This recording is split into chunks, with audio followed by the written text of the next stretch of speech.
Chers amis, nous fêtons le Sacré-Cœur solennellement. Et c'est pourquoi j'ai proclamé cet évangile-là où il est question du cœur de Jésus. Merci à nos messieurs de la sécurité, merci pour leur dévouement, merci de respecter leurs éventuelles injonctions. Les inscriptions sont ouvertes pour le catéchisme. Elles se font par le biais du site de la paroisse en vue de la rentrée de septembre. Comme annoncé pendant le confinement, nous bénirons à la fin de cette messe les rameaux, à la fin de chaque messe d'ailleurs. Donc si vous êtes arrivé sans rameau, ce qui est le cas je pense, vous avez encore 3 chances. Il y a la messe de midi, la messe de 16h et la messe de 19h. Alors nous les bénissons dans la petite cour formée par la caserne et par la chapelle, juste à l'issue de la messe. Alors pardon, peut-être qu'à l'issue de la messe de 16h à la cathédrale, il n'y aura pas cette bénédiction. Vous avez encore deux chances. Dimanche prochain, ordination sacerdotale à la cathédrale. Nous prions pour les 5 ordinants.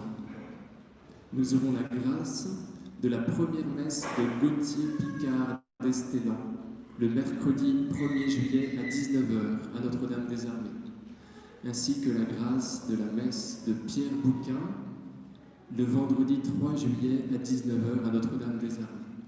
Vous savez que le jeune prêtre bénissant vous procure une indulgence plénière si vous voulez bien la recevoir aux conditions habituelles.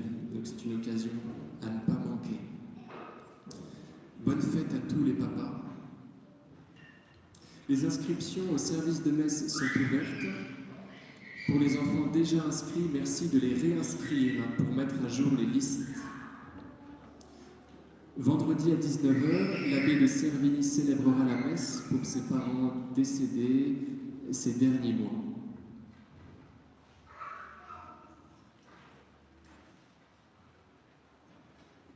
Au nom du Père et du Fils et du Saint-Esprit, ainsi soit-il. Chers amis, nous fêtons le cœur de Jésus, qui est un cœur bourré d'amour. Vous voyez, Saint Longin, il n'était pas saint quand il lui a percé le cœur.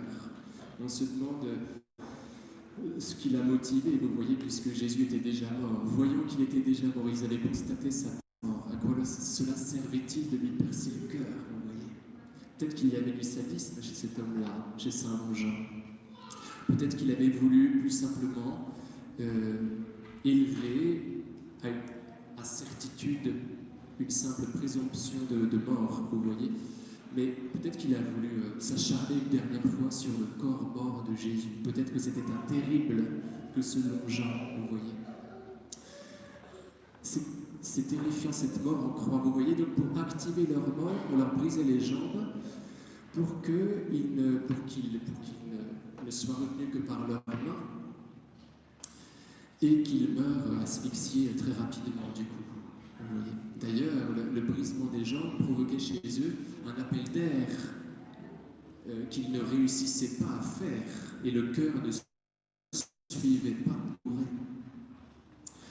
Alors, vous voyez, Saint Longin fait partie des bourreaux et il perce le cœur de Jésus.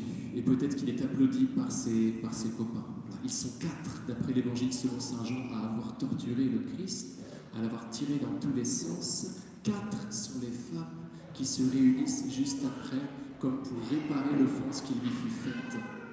Il y a une offense d'écartèlement et une réparation de réunion des femmes qui sont elles aussi au nombre de 4 dans l'évangile selon Saint Jean. Alors il en sort du sang et de l'eau. Un petit peu plus tôt dans l'évangile selon Saint Jean, l'évangéliste nous dit que ce flot est l'Esprit Saint, que ce flot est le Consolateur. Vous pourrez aller voir, c'est au chapitre 7 de l'évangile selon Saint Jean. Il nous est dit que ce flot qui jaillit du cœur de Jésus est l'Esprit Saint, le Consolateur. Autrement dit, alors qu'on s'acharne une dernière fois sur son corps, qui est pourtant mort, Jésus émet à l'endroit de cet homme, en sa faveur, la consolation.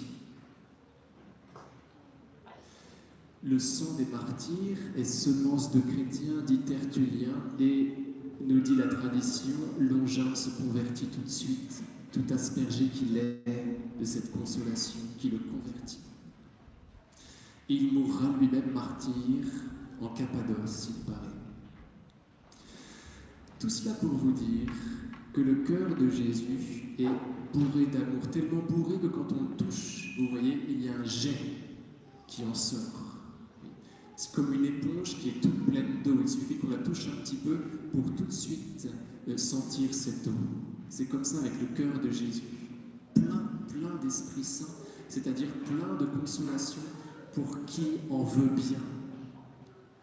Alors, chers amis, il s'agit pour nous, pour notre joie tout d'abord et pour celle de Jésus ensuite, l'inverse, que nous reposions sur ce cœur.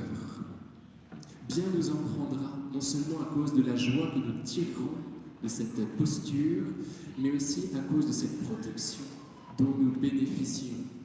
Vous savez que le cœur de Jésus est un refuge. En 1720, le 25 mai 1720, arrive à Marseille un grand navire qui s'appelle le Grand Saint-Antoine, si je ne me trompe pas. Et il apporte toute une cargaison de soie et de coton, imprégnée de peste. Et malgré la quarantaine qui lui est demandée d'observer à ce navire, eh bien la peste en sort et se répand dans tout Marseille et dans toute la Provence. Et c'est la moitié de la population de Marseille, qui comptait environ 100 000 habitants, c'est la moitié de la population qui est décimée. Et voilà qu'il y a dans cette ville une certaine Anne-Madeleine Rémusat qui porte ce titre-là, chrétien, d'apôtre du Sacré-Cœur, et qui est le digne successeur de Sainte Marguerite-Marie à la Coque. Elle arrive sur la terre quelques années après cette femme, après cette sainte. Elle n'est pas encore sainte, mais cela ne saurait tarder. Anne-Madeleine Rémusat. Alors, elle s'emploie à convaincre, et elle y parvient, à convaincre Monseigneur de Belzins de consacrer Marseille au Sacré-Cœur de Jésus, qu'on commence à adorer, pour lequel on commence à avoir une dévotion en France.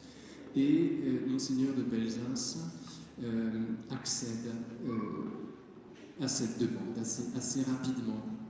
Elle se permet alors de répandre dans tout Marseille ce qu'on appellera des sauvegardes, c'est-à-dire des petits sacrés-cœurs, comment dire, c'est des sacrés-cœurs imprimés en noir sur des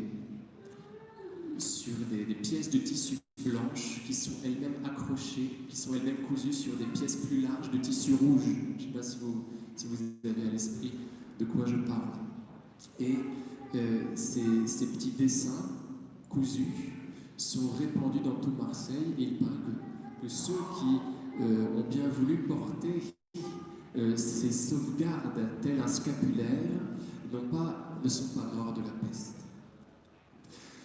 Alors, vous voyez, cette consécration qui vient porter un coup très fort à la maladie, on pourrait dire un coup de grâce à la maladie. Donc, le Sacré-Cœur comme protection.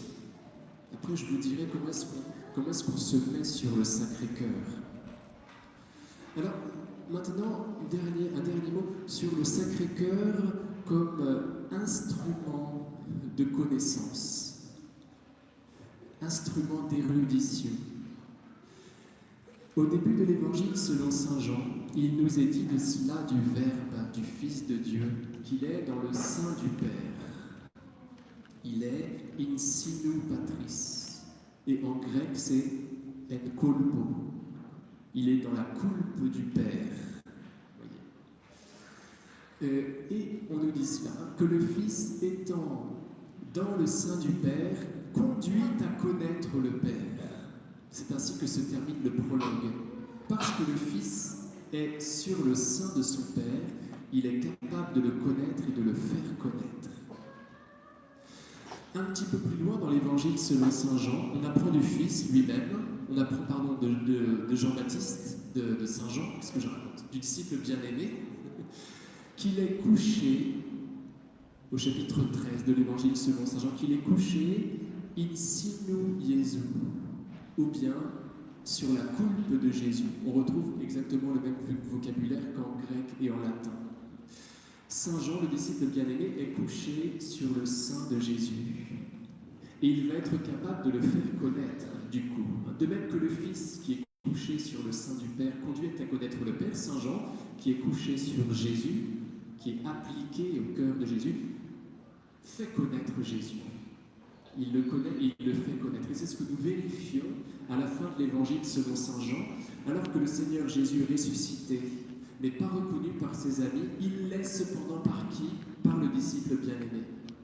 Après une pêche miraculeuse, le disciple bien-aimé dit à Pierre, c'est le Seigneur qui vient de nous faire faire cette pêche miraculeuse. Autrement dit, parce qu'il a reposé contre le cœur de Jésus, il a été capable de le reconnaître et de le faire connaître. Donc, vous voyez, pour vous montrer un peu l'intelligence des Écritures. Donc, le Sacré-Cœur comme protection tout d'abord, le Sacré-Cœur comme outil d'érudition. Figurez-vous, chers amis, qu'on n'a plus besoin d'aller dans les livres dès lors qu'on applique son cœur sur le cœur du Christ. On n'a plus besoin d'aller lire, sauf l'Évangile. C'est comme ça, on devient très sage. Alors comment est-ce qu'on fait maintenant pour être contre le cœur de Jésus? C'est très simple. Il nous demande un cœur à cœur. Thérèse de Lisieux nous dit cela, que la prière est un élan du cœur. Vous voyez, il s'agit, pour être en contact avec le cœur de Jésus, d'épancher le nôtre sur le sien, très simplement. De lui dire nos merci, nos ras-le-bol, des mots tendres aussi, pourquoi pas, de lui dire en toute sincérité ce qu'on a sur notre cœur. Et c'est ainsi que nous nous raccordons au cœur de Jésus, qui nous rend savants et qui nous protège. Le Seigneur attend vraiment cela de nous, que nous fassions oraison, puisque c'est cela, cet épanchement du cœur, ce n'est pas autre chose que l'oraison, que nous devons pratiquer. Sinon, nous ne sommes pas protégés, sinon, nous devenons idiots. Donc on a besoin chaque jour, chaque matin, de prendre un temps d'épanchement de notre cœur sur le sien. Commençons par peu, vous voyez, commençons par 2 minutes. Le but étant de tendre vers le quart d'heure. Alors après, si on est carmélite, on peut faire 2 heures. Mais un quart d'heure, voilà, c'est le but qu'on doit atteindre. Au nom du Père et du Fils et du Saint-Esprit, ainsi soit-il.